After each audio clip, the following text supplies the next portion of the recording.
கடகராசியில் ஆயில்ய நட்சத்திரத்தில் பிறந்தவங்க நீங்கள் வந்து என்ன பண்ணலாம் அப்படின்னா, ஆயில்ய நட்சத்திரத்தில் பிறந்தவங்க மந்த்லி ஒன்ஸ் ஆயில்ய நட்சத்திரம் வருது இல்லைங்களா, அன்னைக்கு ஆதிசேஷன் பெருமாள் ஆதிசேஷன் பெருமாளை வழிபாடு பண்ணி ஆதிசேஷனை வழிபாடு பண்ணுறது வந்து ரொம்ப நல்லது.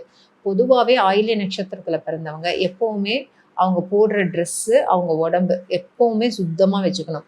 ஒரு முறை நீங்கள் ட்ரெஸ் யூஸ் பண்ணுறீங்கன்னா வாஷ் பண்ணாமல் திரும்ப தயவுசெய்து யூஸ் பண்ணாதீங்க.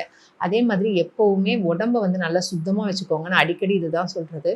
பொதுவாகவே வந்து பார்த்திங்கன்னா ஆயில்ய நட்சத்திரம் அப்படிங்கும்போது ஒரு ஜென்ரேஷன் முன்னாடியோ அதுக்கு முன்னாடியோ கூட கேன்சர் அஃபெக்ட் ஆனவங்க வந்து அந்த ஃபேமிலியில் இருக்கிறதுக்கு நிறைய சான்சஸ் இருக்குது. ஓகேங்களா, அதனால தான் இந்த நட்சத்திரத்தில் பிறந்தவங்க எப்போவுமே தன்னோட உடம்பை வந்து ரொம்ப சுத்தமாக வச்சுக்கணும். அந்த உணவு விஷயத்தில் ரொம்ப கவனமாக இருக்கணும்.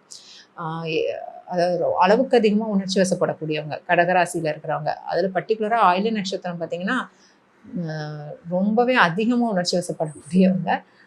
ஸோ நீங்கள் வந்து இந்த பௌர்ணமி வழிபாடு பண்ணுறது ரொம்ப ரொம்ப நல்லது. ஓகேங்களா.